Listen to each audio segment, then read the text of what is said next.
The Toronto Blue Jay fans have had enough, and today may have been the final straw for them as they let another lead slip away. They were up 4-0 in today's ball game. And to add on top of that, Ross Atkins spoke to the media earlier in the day, and in true cowardly fashion, he did it on a long weekend where he thought some reporters may not show up, but they were all there. And they hit him with some hard pressing questions. So we'll have that and much more in this episode of Jay's Digest.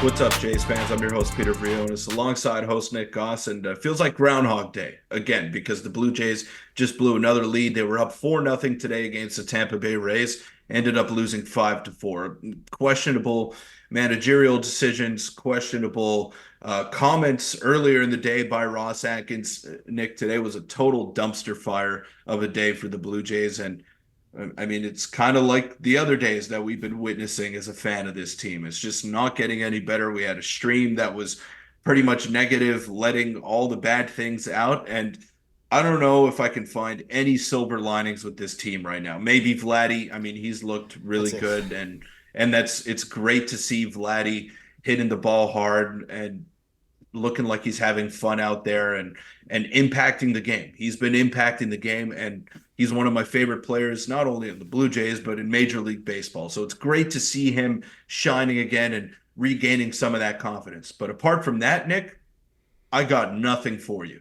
I have nothing for you. And especially in today's game. I mean, that was a microcosm of the Blue Jays season. And to add on top of that, just to pile on, to make Jays fans feel even better about what's been going on in Toronto lately, Ross Atkins spoke to the media today, and he's basically making us all sound stupid by reiterating the same garbage that he's been saying all offseason, that he said all of last year as well. This was his first public appearance in I don't remember how long, Nick, and he was basically saying the same things. Oh, it's going to come. The process is right there. The team is right where we need them to be. They're making hard contact. The exit velocity looks good.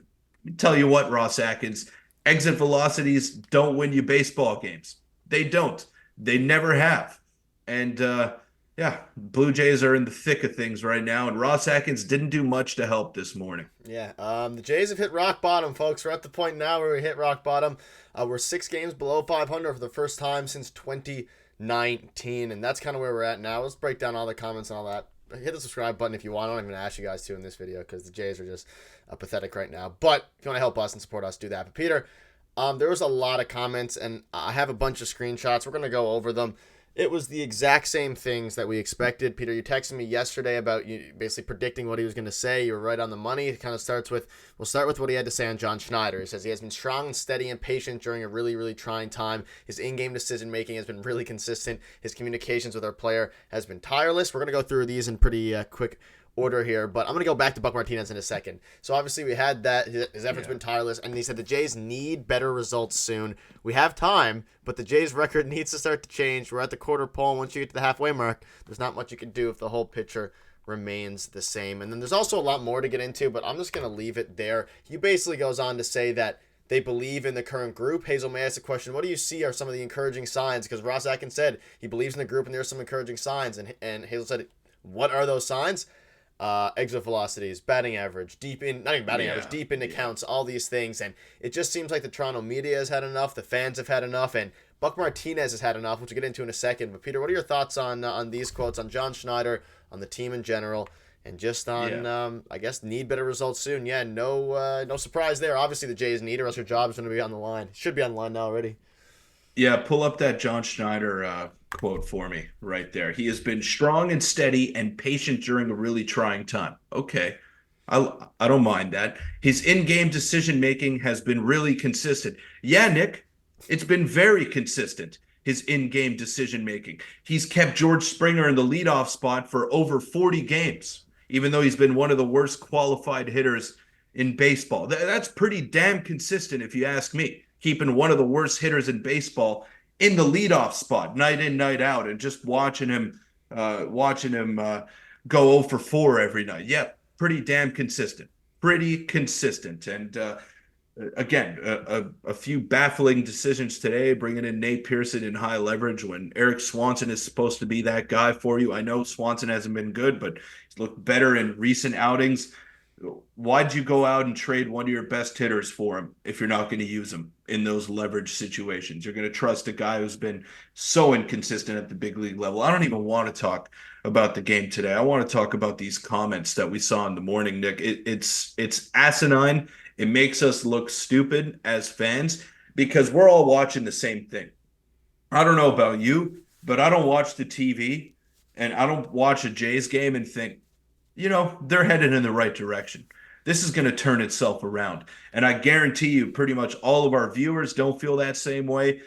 All Jays fans across the country don't feel that same way. We watch this team and we watch a lifeless lineup go to work every night. We watch a bullpen blow games when they actually manage to scrape across a few runs and get a lead in a game. And I don't think they're headed in the right direction. If you ever needed a sign to tell you that it's time to blow it up and it's time to recoup assets so you could stock up on your terrible farm system, now was the time.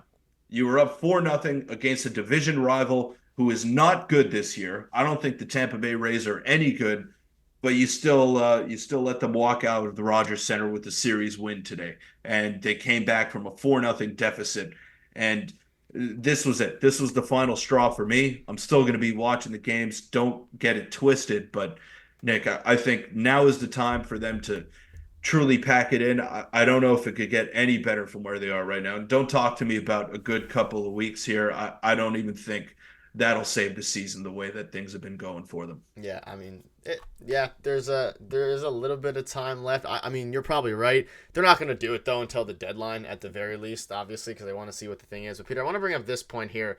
And if you watch the game today, and I texted you, and everyone kind of was watching with Buck Martinez, he said a lot of things, but you can see here from Max Tissenbaum saying Buck Martinez asking Atkins if maybe the players just aren't good enough was the highlight of the entire season, and of course, Atkins' response was so devoid of any substance while trying to convince the world he's smarter than everybody watching this mess of a team. And Buck and honestly, Dan was kind of going at Ross Atkins a little bit too, even bringing up Aurelvis Martinez, saying, what's the point of, or not even just Aurelvis, Spencer Horwitz, he brought up Nathan Lucas, like you have to change something. And you mentioned the consistency. Today was the first time we saw David Schneider lead off in a game where George Springer was playing all year, and they finally changed it. And the offense was a little bit better today, but they're trying the same things. The core clearly isn't good enough, at least right now. And the supporting cast around him is not good enough either. No. So now, I mean, obviously Dalton Varsho is the highlight of the season so far. But right now, like, what are they supposed to do besides just ride it out? And they asked Ross Atkins a question about that, and he said he could see a world where the team comes back and they just ride the ship. Because who knows, if they're not going to sell, then I hope they don't buy at this point. But I think they might be considering everything, but Buck Martinez has had enough of the Blue Jays, and he's definitely had enough of Ross Atkins' shenanigans, we'll say. Well, I'm glad someone said it. What if the players aren't good enough? And that's a fair question. We've been waiting for over 2 years now for this team to reach a level that they haven't reached before. Like this group, we've been waiting for them to take that leap, and it hasn't come yet. So at what point do we just stop trying the same thing over and over and over again for the Blue Jays front office and acknowledge that, yeah, we built a loser of a team.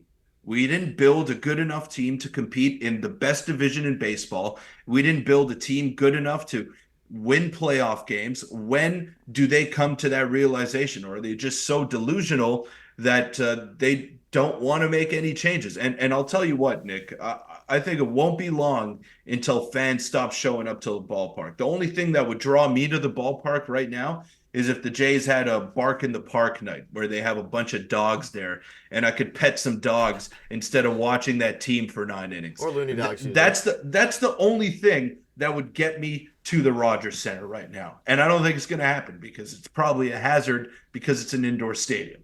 So we could put that to bed. But I'm telling you what, man, that's the only thing that would get me to the Rogers Center, and I don't think that's happening anytime soon. So sell it. Sell off your assets. I agree. Maybe the Looney Dog Day, I'd go there if I was close to the stadium. There's only so many hot dogs you could eat, That's man. a good point as well. They're not the best hot dogs either on Looney Dog Night. They're really not. Cold buns. Yeah, Cold buns. They're really not good. But that'll wrap it up At least we got some positives out of this, even though it's not the team. The positives is Peter loves dogs, so if you're a fan of dogs like all of us are, hit the subscribe button. But that'll wrap it up. In all seriousness, let us know what your thoughts are in the comment section down below. This is getting messy. It's getting bad. But we're still going to have videos for you every day. So hopefully the Jays can pick it up and get going soon. If you want to check out a video from yesterday, click on your screen now. And we'll see you tomorrow for hopefully a Jays win. Huh.